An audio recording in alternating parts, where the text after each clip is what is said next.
Mi nuera llevaba una doble vida, tenía dos familias, hijos, y su otro esposo también era mi hijo. Nunca imaginé que a mis 70 años descubriría un secreto que sacudirá los cimientos de nuestra familia hasta convertirla en algo irreconocible. El día comenzó como cualquier otro martes de otoño. El cielo de Madrid amenazaba lluvia mientras yo preparaba café en la cocina de la casa donde había criado a mis dos hijos, Miguel y Carlos. El timbre sonó inesperadamente a las 9 de la mañana. Al abrir, encontré a una mujer joven con ojos hinchados de tanto llorar y manos temblorosas que sostenían un bolso desgastado. ¿Es usted Antonio Méndez?, preguntó con voz quebrada. Cuando asentí, continuó, necesito hablar con usted sobre Elena, sobre su nuera. No podía imaginar que aquella conversación revelaría que Elena, la esposa de Miguel desde hacía 12 años, llevaba una vida paralela como esposa de Carlos, mi hijo menor, durante los últimos 8 años, construyendo dos familias separadas con dos hermanos que apenas se hablaban. La mujer se presentó como Lucía, prima hermana de Elena. Llevaba una carpeta con documentos que desplegó sobre mi mesa de madera, certificados de matrimonio, fotografías de dos ceremonias diferentes, mensajes de texto, extractos bancarios de cuentas separadas. Elena murió ayer en un accidente de coche en la autopista camino a Valencia, me informó Lucía con voz quebrada, mientras una lágrima resbalaba por su mejilla pálida. Iba a reunirse con Carlos, como hacía cada 2 semanas, diciéndole a Miguel que visitaba a su madre enferma en un pueblo cercano. Las palabras flotaban en el aire como cuchillos afilados. Mi mente se negaba a procesarlas, como si hubiera levantado un muro protector contra aquella información imposible. Elena, la mujer que había considerado parte de mi familia durante más de una década, la madre de mis nietos, la que siempre traía pasteles de manzana en Navidad, había estado casada simultáneamente con mis dos hijos, construyendo dos hogares, dos realidades completamente separadas, dos versiones de sí misma. Miguel vivía con Elena en Barcelona, donde dirigían juntos un próspero despacho de arquitectura y criaban a dos niños, Sofía de 10 años, con el talento artístico de su madre, y Lucas de 7, tímido y reflexivo como su padre. Carlos, en cambio, residía con ella, cuando supuestamente Elena viajaba por trabajo o visitaba a su madre enferma, en un apartamento con vistas al mar en Valencia, donde tenían un hijo de 5 años llamado Daniel, de risa contagiosa y ojos idénticos a los de sus medio hermanos. El esquema era tan meticuloso como retorcido. Elena había conseguido mantener ambas vidas perfectamente compartimentadas durante años, aprovechando la distancia física entre ciudades y el distanciamiento emocional que existía entre mis hijos desde la muerte de su madre 20 años atrás, una herida que nunca había cicatrizado completamente y que ahora se abría nuevamente, más profunda que nunca. Los días siguientes fueron un torbellino de emociones demoledoras que me hacían sentir como si estuviera atrapado en una pesadilla de la que no podía despertar. Decidí viajar primero a Barcelona para estar con Miguel, mi primogénito, siempre racional y controlado. ¿Cómo se le dice a un hijo que la mujer que amaba, la madre de sus hijos, había estado viviendo una mentira monumental durante toda su relación? Las palabras se negaban a salir de mi garganta mientras observaba a Miguel trabajar en su estudio, ajeno a que su mundo estaba a punto de desmoronarse. Cuando finalmente reuní el valor y le mostré las pruebas innegables, Miguel se derrumbó ante mis ojos de una manera que jamás había visto. Su cuerpo se convulsionaba con sollozos que parecían arrancarle el alma desde lo más profundo.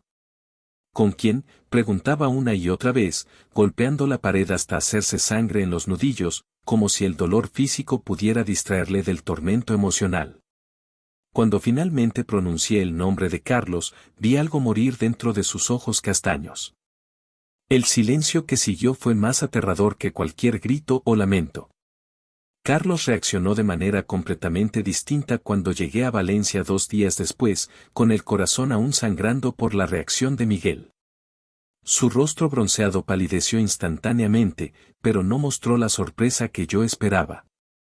Yo lo descubrí hace 6 meses, confesó mientras servía whisky con manos temblorosas en el apartamento que compartía intermitentemente con Elena, Un espacio lleno de fotografías de momentos felices que ahora parecían burlarse de nosotros. Encontré documentos, fotos, mensajes en su ordenador. Me di cuenta de que Miguel era el cliente importante del que siempre hablaba cuando cancelaba planes. Ante mi incredulidad, Carlos continuó con una calma perturbadora. No pude enfrentarla, ni decírselo a Miguel.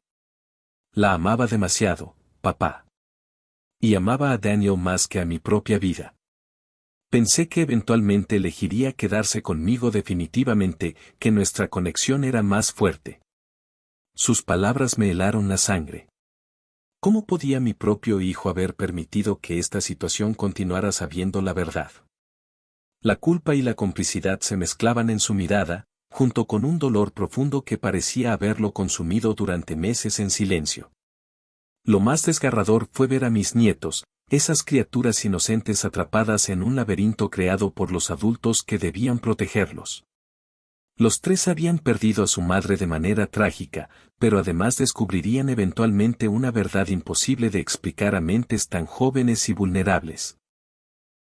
Sofía, con una madurez impropia de su edad, me preguntó una tarde mientras caminábamos por el parque en Barcelona, observando a las palomas: abuelo, ¿mamá nos quería de verdad o todo era mentira como dice papá cuando piensa que no lo escucho? Sus palabras me atravesaron como flechas envenenadas. ¿Cómo podía Elena haber amado sinceramente y al mismo tiempo haber construido una vida sobre cimientos tan falsos? ¿Era posible amar verdaderamente viviendo una mentira tan profunda? No tenía respuestas, solo preguntas que me atormentaban durante las noches en vela. Mientras revisaba las pertenencias de Elena, siguiendo los deseos de ambos hijos de entender mejor lo incomprensible, encontramos su diario personal escondido en un compartimento secreto de su joyero. Sus páginas, escritas con una caligrafía pulcra y ordenada, revelaban a una mujer profundamente perturbada, pero también extrañamente lúcida sobre su condición. No puedo elegir, escribía en una entrada fechada 3 años atrás. Amo partes diferentes de mí misma con cada uno de ellos. Con Miguel soy la profesional ambiciosa, la madre estructurada, la mujer que planifica y construye. Con Carlos soy libre, apasionada, la mujer que podría haber sido si las circunstancias hubieran sido distintas. Romper cualquiera de estas vidas sería como arrancarme un órgano vital. Sé que algún día todo estallará, pero hasta entonces, seguiré siendo 2 personas, viviendo 2 vidas que me completan. Sus palabras no justificaban sus acciones, pero arrojaban luz sobre el laberinto emocional en el que se había perdido, un laberinto cuyas paredes ahora nos aprisionaban a todos. El funeral fue una ceremonia dividida y tensa, celebrada en un pequeño cementerio a las afueras de Madrid, territorio neutral para todos los involucrados. Miguel y Carlos se encontraron por primera vez después de la revelación, 2 hermanos unidos por la sangre y ahora también por la traición compartida. No hubo gritos ni acusaciones, solo un silencio denso cargado de emociones contenidas y preguntas sin respuesta. Los niños, ajenos a la verdadera naturaleza de la situación, se conocieron como primos según habíamos acordado temporalmente, una mentira piadosa para protegerlos hasta encontrar las palabras adecuadas. Daniel, con sus 5 años y la inocencia intacta, se acercó a Sofía y le dijo: «Tu mamá también me leía cuentos a mí», mientras compartían fotografías de la misma mujer en contextos completamente diferentes. Verlos interactuar, descubriendo similitudes en sus experiencias con la misma madre, fue una de las experiencias más surrealistas y dolorosas que he presenciado en mis 7 décadas de vida. Las semanas se convirtieron en meses de procesos legales interminables, terapias familiares intensas y reconstrucción lenta y dolorosa de verdades fragmentadas. Descubrimos, a través de antiguos amigos y familiares distantes, que Elena había crecido en un hogar profundamente disfuncional, con padres que mantenían vidas paralelas y la usaban como peón en sus juegos emocionales. Su madre había sufrido un trastorno de personalidad nunca tratado adecuadamente, y su padre alternaba entre periodos de ausencia total y presencia abrumadora. ¿Estaba reproduciendo inconscientemente patrones de su infancia traumática? La psicóloga familiar que contratamos sugirió que Elena posiblemente sufría un trastorno disociativo que le permitía compartimentar su vida sin experimentar la culpa aplastante que cualquier persona normal sentiría ante semejante engaño sostenido. Pero estas explicaciones clínicas, aunque ayudaban a entender el rompecabezas, no aliviaban el dolor ni reparaban la confianza destrozada entre mis hijos. Miguel decidió mudarse temporalmente a mi casa en Madrid con sus hijos, incapaz de seguir viviendo entre los recuerdos del engaño en Barcelona. Carlos permaneció en Valencia, pero venía frecuentemente con Daniel para que yo pudiera conocer mejor a mi nieto más pequeño. Inicialmente, los hermanos se evitaban meticulosamente, coordinando visitas en días diferentes para no encontrarse, como si la presencia del otro fuera un recordatorio insoportable de la traición vivida. La primera vez que coincidieron intencionalmente fue 4 meses después del funeral, un domingo de primavera cuando los cerezos comenzaban a florecer en el Parque del Retiro. Se sentaron en extremos opuestos de mi sala, mirándose como extraños que comparten un secreto terrible. Ella nos manipuló a ambos, dijo finalmente Miguel, rompiendo el silencio espeso que había caído sobre nosotros. Carlos asintió lentamente, pasando una mano por su cabello oscuro, pero también la amamos por quien creíamos que era. Esa tarde no hubo reconciliación milagrosa, pero sí el reconocimiento mutuo de un dolor compartido que solo ellos podían entender completamente, un primer paso diminuto hacia algún tipo de sanación. Los niños fueron, paradójicamente, quienes nos enseñaron el camino hacia algún tipo de redención familiar. Un domingo particularmente luminoso, mientras Sofía y Lucas jugaban con Daniel en el jardín trasero de mi casa, persiguiéndose entre risas y gritos de alegría, los escuché reír por primera vez desde la muerte de Elena. «Haces los mismos gestos que mamá cuando te enfadas», le decía Sofía a Daniel mientras fruncía el ceño imitando una expresión familiar, y los tres estallaban en carcajadas, compartiendo recuerdos de la misma persona desde sus perspectivas únicas. Miguel y Carlos, observando desde la terraza con tazas de café que se enfriaban entre sus manos, intercambiaron una mirada que contenía más entendimiento que cualquier conversación que hubieran tenido hasta entonces. En los ojos inocentes de sus hijos, que ahora sabían que eran hermanos y no primos, existía una verdad más simple y poderosa. Todos habían sido amados por la misma mujer, independientemente de las mentiras que hubiera construido alrededor de ese amor. La investigación policial sobre el accidente de Elena reveló detalles que añadieron capas adicionales de complejidad a nuestra historia familiar. En el momento del impacto, Elena hablaba por teléfono, aparentemente en medio de una crisis nerviosa. La transcripción de la llamada, realizada a una amiga íntima que desconocíamos, revelaba que había tomado la decisión de confesar todo: «Ya no puedo seguir dividida en dos. Voy a reunirlos a todos, a confesar la verdad. Prefiero perderlos a ambos que seguir viviendo esta mentira. Los niños merecen conocerse como hermanos».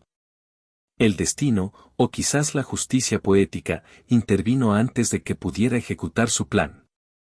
A veces me pregunto si su muerte fue un alivio para ella, una escapatoria del inevitable colapso de su elaborada construcción vital, y esos pensamientos me provocan una mezcla perturbadora de compasión y rabia.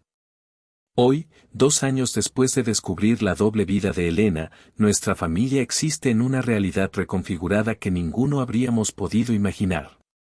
Miguel y Carlos no son mejores amigos ni han recuperado la relación cercana de su infancia, pero han encontrado un camino hacia una relación basada en el respeto mutuo y la responsabilidad compartida hacia sus hijos.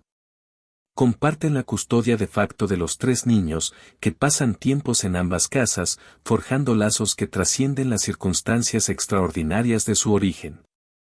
Como abuelo, he aprendido que el amor familiar no siempre sigue caminos convencionales o moralmente perfectos. A veces emerge de las grietas más profundas, como flores que crecen entre escombros después de un terremoto devastador, encontrando luz donde solo parecía haber oscuridad. La última Navidad todos nos reunimos en mi casa, incluyendo a Lucía, la prima de Elena que se ha convertido en una figura maternal importante para los niños.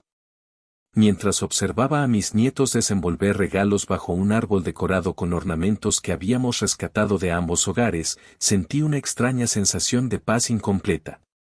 Daniel, ahora con 7 años y sorprendentemente parecido a Miguel en sus gestos, ayudaba a Lucas a montar un complicado juego de construcción. Sofía, convertida en una preadolescente pensativa, tocaba en el piano una melodía que Elena solía cantarle. Carlos y Miguel, sentados en lados opuestos de la habitación pero ya no en universos separados, intercambiaban miradas de entendimiento cuando los niños hacían o decían algo que les recordaba a ella. Elena dejó tras de sí un rompecabezas imposible que nunca terminaremos de resolver completamente. En sus momentos finales, viajando entre sus dos vidas en aquella carretera lluviosa, ¿pensaría en la insostenibilidad de su engaño? ¿Sentiría remordimiento o alivio ante la inminente colisión de sus mundos cuidadosamente separados? ¿Nos amaría realmente a todos, a su manera distorsionada y fragmentada? Nunca lo sabremos con certeza. Lo que sí sé es que el amor, incluso cuando está distorsionado por el engaño, deja huellas auténticas que no pueden borrarse fácilmente. Las veo en las sonrisas de mis nietos, en los gestos de mis hijos cuando logran perdonarse a sí mismos por haber sido engañados, y en mi propio corazón, que ha aprendido a aceptar que algunas heridas nunca cicatrizan completamente, pero pueden transformarse en espacios donde crece una nueva forma de compasión y entendimiento.